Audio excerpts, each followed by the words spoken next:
Suzuki se sont très bien comportés à l'image de celle de Christophe Guyot. Mais finalement, après avoir de nombreuses fois approché le podium, c'est la numéro 94 de Christophe Guyot, de Sébastien Scarlato et de Nicolas Dussauge qui va s'imposer. Première grande victoire retentissante pour Dussauge et ses comparses. Cette introduction de ce titre de Master d'endurance qui récompensera le vainqueur sur l'ensemble des 3 épreuves. Alors que les pilotes sont partis pour le tour de chauffe, les 2 tours de chauffe déjà, Christian Saron. C'est ça, oui, 2 tours de chauffe avant de se mettre en grille à nouveau. Retour sur le circuit Bugatti au moment même où les pilotes en terminent avec leurs 2 tours de chauffe sur la grille. Philippe Mondret peut-être avec Sébastien Scarlato.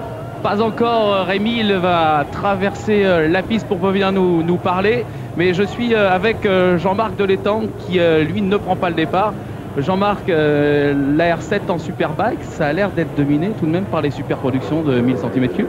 C'est vrai qu'ici, les 1000 ont un léger avantage au niveau de l'accélération. Donc comme c'est un circuit qui est assez lent avec des reprises en première, les 1000 ont un peu fait la différence. Ceci dit, nous, on a travaillé exclusivement pour la course. Donc le but, c'était pas de faire une performance aux essais, c'était de bien préparer la course. La grille de départ qui défile sous vos yeux en attendant l'arrivée de Scarlato. On est en compagnie d'un grand monsieur de la moto, Christian Saron, pour commenter avec nous tout ce week-end des 24 heures. Oui, Philippe. Et là, je suis avec Sébastien Scarlato. Sébastien, très concentré. Vous êtes un des grands favoris de ces 24 heures du Mans. Vous avez fait de très bons essais. Ça va être la bagarre entre les Suzuki, non? Bah, c'est vrai qu'on s'attend à ce que les 2 Suzuki nous donnent beaucoup de fil à retordre. Mais on a fait beaucoup d'essais. Je pense qu'on a mis toutes les chances de notre côté cette année. Et on va tout donner, tout simplement. Bonne chance. Alors Christian Saron, on vient de l'entendre avec Sébastien Scarlato qui est également sur une Suzuki, celle de l'équipe de Christophe Guyot, la 94. Les Suzuki ont l'air favorites pour cette épreuve. Oui, c'est évident. Il y a maintenant avec cette catégorie de superproduction 1000 cm3 autorisés face aux ex-Superbike, donc les 750 de la catégorie. Bon, il n'y en a plus que 5, dont la Yamaha de Jean-Marc Delétang par exemple, qu'on entendait tout à l'heure. C'est vrai que ça va être un peu plus difficile parce qu'elles ont un petit peu moins de performance moteur que ces 1000 cm3, mais tout de même, il ne faut pas les enterrer d'avance. Et je crois que chez Suzuki, il y a 2 machines officielles, la 1 et la 2, mais il y a une Suzuki privée, c'est donc ça l'intérêt justement de la catégorie, une machine privée qui est très bien placée, c'est la 94. Rémi, Philippe, oui. Ouais, vous m'entendez? Avec Brian Morrison, juste avant le départ, là ça va bientôt partir. Brian Morrison... Mais maintenant, bon, ça y est, j'ai tourné la page, hein, c'est un petit peu vieux, donc voilà. Ah, voilà. Allez, c'est parti pour la 25e édition des 24 heures du Mans sur le circuit Bugatti avec, on l'a vu, Jean-Michel Bell qui vient de s'élancer sur la Suzuki numéro 2, mais c'est Christophe Guyot, c'est l'équipe de Christophe Guyot qui vient de prendre la tête, la numéro 94 avec à son guidon Sébastien Scarlato. Sébastien Scarlato qui réalise le all shot devant 2 autres Suzuki a priori. Oui, c'est ça, on n'a pas vu encore exactement, mais il semblerait que ce soit la Suzuki numéro 1 qui soit en 2e position. Avec donc Brian Morrison, puis ensuite Jean-Michel Bell. Donc on aurait Scarlato, Brian Morrison et Jean-Michel Bell, c'est-à-dire les 3 favoris qui sont aux 3 premières places, comme on le pressentait. On voit maintenant, voilà, retour sur le devant, et là il y a eu déjà un dépassement avec donc Morrison qui vient de s'emparer du commandement aux dépens de Scarlato. Brian Morrison, l'Écossais, ancien champion du monde d'endurance. Un garçon que vous avez eu comme pilote d'ailleurs, que vous appréciez particulièrement, Christian. Voilà, un état d'esprit vraiment formidable. Brian Morrison, Écossais, mais qui est là avant tout pour se faire plaisir, qui ne se plaint jamais. La moto va toujours bien, les réglages, il en prend son parti, même si c'est pas tout à fait parfait. Et voilà, il se fait plaisir, il attaque, il est très vite sous la pluie, Brian Morrison également. Donc là, pour l'instant, bon, la piste est bien sèche et on n'a pas de prévision pluie, on le disait tout à l'heure. Mais ça peut quand même changer. Dans le peloton, on vient de voir passer la Motoshop 35 avec à son guidon Philippe Thomas et donc pour l'instant Brian Morrison en tête devant le Scarnator, Sébastien Scarlato. Rappelons que cette machine numéro 94 s'est imposée l'an passé en pneu Pirelli. Là elle a changé, elle est passée en pneumatique Michelin cette année. C'est l'un des changements de l'intersaison dans l'équipe de Christophe Guyot. Effectivement, pneumatique Michelin, alors que les Suzuki officiels, la numéro 2 et la numéro 1, sont équipés de Dunlop. Là aussi, on a changé puisque ces Suzuki officiels étaient équipés de pneumatiques Michelin, donc changement. Mais on a pu voir qu'au niveau des pneumatiques, il y avait peu de différence de performance sur quelques tours. Maintenant, reste à voir ce qui va se passer sur 24 heures. Et Christian, on a pour l'instant 5 Suzuki aux 5 premières places, puisqu'en 4e position, là, la Suzuki numéro 76, puis la Suzuki du Mans, le Junior Team en 5e position. Ensuite, la Yamaha Freebike est 6e. Puis on trouve la Suzuki numéro 91. Ça nous fait même 6 Suzuki dans les 7 premiers. On trouve la première Kawasaki, la Kawasaki numéro 8 en 8e position. La Yamaha numéro 93 est en 11e. Rémi? Oui, Philippe Monneret. Oui, je suis avec Christian Lavieille. Christian, vous n'avez pas peur que ce soit la bagarre entre la Suzuki la numéro 1 et la numéro 2 et la 94 également qui va être dans le coup? Ça va être difficile cette course. C'est vrai que c'est une course difficile, comme beaucoup de courses de 24 heures. C'est vrai que les premières heures vont être très mouvementées. Je crois qu'il faudra faire le point sur le coup des 22 heures. On a un petit peu notre tactique avec Brian et Philippe Debé. On a un petit peu discuté avant le départ. On a une petite idée du début de course. Donc bon, on va voir. À vous d'être observateurs, messieurs les professionnels de la télé. Parce que vous avez quand même été légèrement dominé pendant les essais chrono, Christian. Et vous savez une chose, on se rappelle toujours que du gagnant, mais pas ceux qui partent en première place. Voilà, oui, et puis c'est vrai qu'on connaît bien Christian Lavieille. C'est un vieux de la vieille, un garçon qui est très physique, très endurant, et lui se réserve pour la nuit. Il attend la nuit pour vraiment fournir son effort. Il me l'a dit d'ailleurs, mais personne n'est vraiment aveugle de cette stratégie, de sa stratégie. On sait qu'il va attendre un petit peu plus tard, le moment où les autres vont commencer à fatiguer pour fournir son effort. Et en général, c'est vrai que c'est toujours intéressant. Oui, Philippe. Avec Christophe Guyot. Christophe, vous partez en second ou en troisième? Je vais partir en troisième. William Coste partira en second. Comment se sont passés ces essais? Vous êtes les favoris. On a vu un Scarlato très rapide. Vous pensez que la moto est à égalité avec les Suzuki officiels? De toute façon, on ne connaît pas du tout les Suzuki officiels. On ne sait pas du tout ce qu'ils font en châssis, en travail de pot d'échappement, en injection. Tout ce qu'on sait, c'est qu'on a une moto très très compétitive. Scarlato avait le record de la piste à l'issue de l'ouverture du championnat de France. Et ce record lui a été repris par William Coste, là ici même, lors des 24 heures du Mans en moto. Et il est évident qu'on a une moto très très rapide. Merci Christophe. Alors on pourrait quand même préciser justement pour nos auditeurs que cette catégorie super production, eh bien les moteurs doivent être d'origine. On a juste le droit de mettre une ligne d'échappement complète libre. Donc ça gagne à peu près une dizaine de chevaux par rapport à la version de route.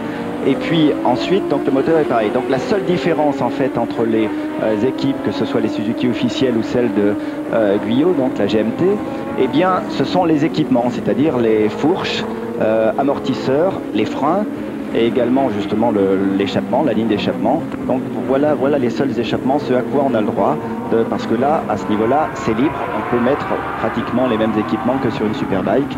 Et donc, bien sûr, chacun choisit en fonction de son expérience, de son feeling. Bertrand Sébillot sur la Kawasaki numéro 11, il vient de regagner une place, il remonte en 11e position. À noter qu'il n'y a que 5 Superbikes, dont 2 Yamaha. D'ailleurs, on a vu tout à l'heure le numéro 93, Georges Geoffrey nous avait montré la moto du Motosport Cournevien avec son guidon, il y a Olivier Ullmann et David Morillon avec un Américain comme 3e pilote. On peut quand même noter d'ores et déjà un trou creusé par les 2 Suzuki, la numéro 1 et la numéro 94. Elles ont pris un peu plus de 2 secondes d'avance sur la numéro 2 qui semble pour l'instant s'être déjà donné un tableau de marche précis et ne pas se préoccuper de ce qui se passe tout à fait devant. On voit du reste le trou qui est effectué par les 2 leaders. Ensuite, on a la machine engagée par Pierre Libeux qui est en 4e position à 3 secondes 8 du leader. Puis un nouveau trou pour la Suzuki numéro 91 qui pointe 5e à 7 secondes déjà, emmenant dans son sillage la Suzuki numéro 76 et la Suzuki numéro 72. Et puis ensuite, nouveau trou pour trouver la Kawasaki numéro 9 qui elle se trouve à 12 secondes et demie. Pour l'instant, la machine emmenée par Bertrand Sébillot. Toujours la numéro 1, la 94, là ils sont roue dans roue et ils ont 2 secondes 7 d'avance sur la Suzuki numéro 2. On ne fait que se décanter pour l'instant. Il va se passer beaucoup de choses, beaucoup de retournements de situation. Alors certains, par exemple c'est le cas d'Afix, ils verraient d'un assez bon oeil qu'il pleuve parce qu'on sait que Kogan notamment ou Charpentier sont très très bons lorsqu'il pleut. C'est peut-être leur chance à eux. D'un autre côté, on n'a pas l'impression qu'il y ait de pluie possible avant la nuit au niveau de la météo. Donc il ne colle pas dans les premières heures. Mais là aussi, il faut se méfier parce que je me souviens d'une édition il y a 2 ans où on avait dit que la pluie arriverait dans la nuit ou le matin, en tous les cas, et on a vu la pluie arriver seulement pratiquement au moment de l'arrivée. Donc il n'avait pas plu durant ces 24 heures, alors que tout le monde avait fait des réglages, toutes les équipes avaient réglé les motos avec des suspensions un peu plus souples, des ressorts un petit peu plus souples également, pour des conditions de pluie qui ne sont jamais arrivées. Christian, je peux vous dire qu'il y a des gros nuages qui arrivent là, qu'il y a du vent. Tous les autres pilotes sont absolument prêts aux changements climatiques qui sont fréquents au Mans. Et dans sa tête, il a dû se préparer. Alors qu'il y ait de la pluie ou pas, je pense que Philippe, ça lui est égal. Je crois qu'il y a une épreuve où lors du tour de chauffe, juste devant vous, votre frère Dominique était tombé, lui qui a tellement d'expérience pourtant de l'endurance. Oui, c'est vrai. Mais on dit que là, il fait froid. Eh bien, croyez-moi, il faisait encore beaucoup plus froid que ça, puisqu'il neigeait au départ de ces 24 heures. Et donc Dominique s'était malheureusement fracturé la clavicule alors qu'il partait pour le tour de chauffe. Les machines de tête qui sont roue dans roue. C'est pratiquement comme un début de Grand Prix pour l'instant. Ça va être serré, bien entendu, la 94 qui ne veut rien céder à la machine de tête.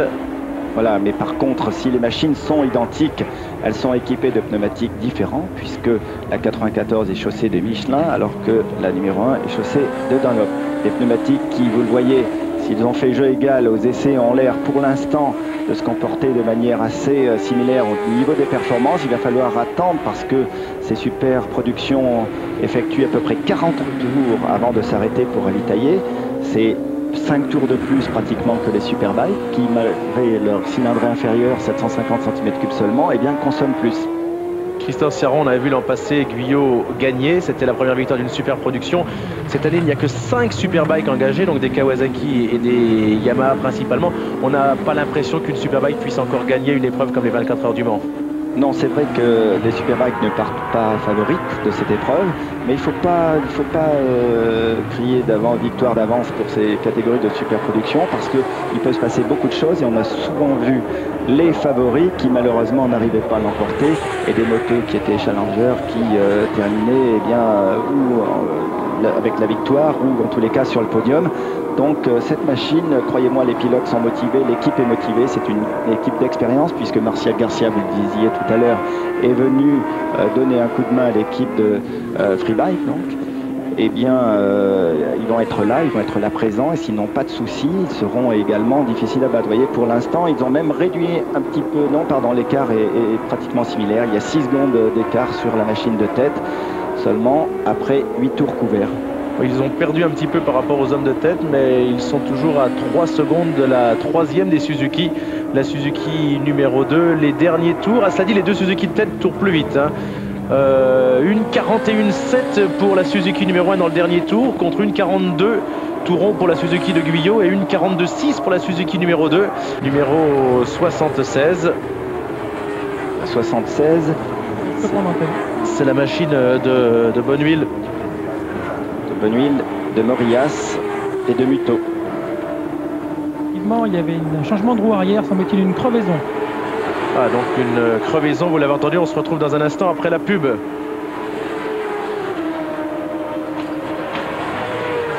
Avec toujours la 94 dans sa roue, il y a à peine 4 dixièmes d'écart entre les deux machines, entre les deux hommes. Et Jean-Marc Bonnet nous a confirmé donc pour la 76, il y avait à son guidon Gérald Muto, c'était bien une crevaison de la roue arrière, Christian Sarron. Voilà, donc ça a mal commencé pour eux, ça c'est vraiment un manque de chance. Mais ils ont perdu très peu de temps, donc sur 24 heures, c'est vrai qu'il va falloir voir au bout s'ils terminent effectivement en bagarre avec quelqu'un, mais pour l'instant, rien n'est perdu, encore de leur chance. Par contre, devant effectivement les 2 Suzuki, la Suzuki officielle numéro 1 et le team privé, la 94, donc le Guyot Motorcycle Team, eh bien, sont à la lutte, mais pas vraiment en bagarre quand même. On voit que c'est très raisonnable entre eux. Sébastien Scarnato n'attaque pas, c'est lui aux commandes de la 94. Eh bien, n'attaque pas réellement Brian Morrison, il se contente de le suivre avec une marge de sécurité de 2 ou 3 longueurs. Ça ne semble pas risqué pour le moment, aucun de ces 2 pilotes-là ne joue son va-tout. La différence, elle se fait entre les pilotes, c'est-à-dire sur un circuit du Mans, rappelons-le, qui est un vrai circuit de frein, de freinage. Donc il faut pouvoir passer au frein. Donc si vous avez déjà un freinage, vous avez du mal à dépasser, eh bien ça vous laisse plus beaucoup d'endroits. j'ai écouté un pilote, c'était justement William Coste, qui me disait si on rentre dans la courbe d'un lot, dans la chicane, derrière un pilote, il faut attendre quelquefois 20 secondes, c'est-à-dire on ne peut le passer que au freinage du musée. Ça, c'est un problème. 4 machines largement détachées, notamment la numéro 1 qui mène devant la 94. Un freinage pas facile là pour Sébastien Scarnato.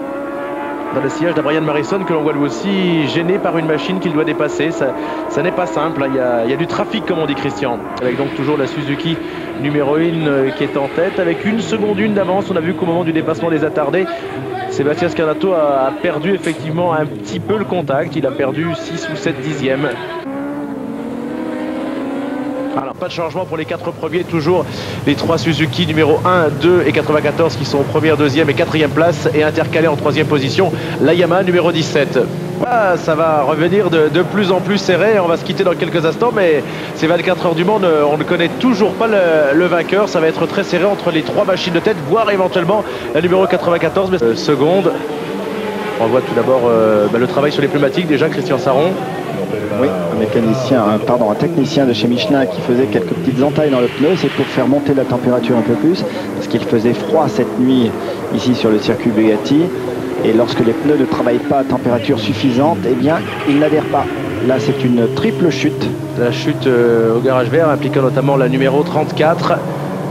Une énième fois le pace car qui va rentrer en piste. Un pace car qui aura beaucoup bouleversé cette épreuve, cette 25e édition. Et les Suzuki s'en sont mieux sortis que la Yamaha numéro 17. Mais c'est aussi la course, une 17 qu'on vient d'apercevoir ici dans le peloton. Et puis ici, un incident assez incroyable. Michel Robert qui va aller percuter, ça c'est inadmissible, qui va aller percuter Christian Lavieille. Voilà, 2 secondes. Alors sur la 94, il y a un problème, semble-t-il, peut-être de fourche. Oui, on les a vus avoir un problème d'embrayage déjà dans les stands. Et puis un autre souci ensuite, c'est difficile de savoir. Et là on a entreaperçu la chute de Philippe Debé, regardez, qui a réussi à bloquer la machine quand même. Il va perdre en tout et pour tout 15 secondes dans conditions qu'à la serre. C'est un peu la seule différence, mais je crois que cette moto va vite. Après, ils ont des pilotes de grande expérience, ce qui n'est pas pour le cas chez nous.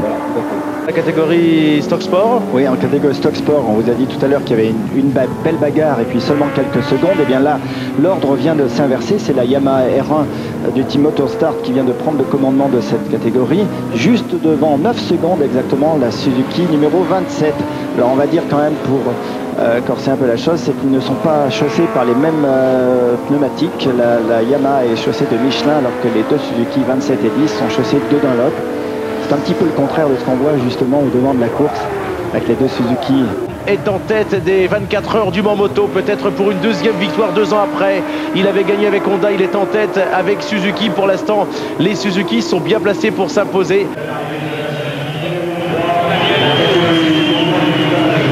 Au Mans, beaucoup de malchance. 2 grands vainqueurs, Suzuki qui s'impose. Jean-Michel Bell qui gagne sa première grande course d'endurance. On le reverra bien sûr tout au long de la saison. Donc c'était la première épreuve des Masters d'endurance. Et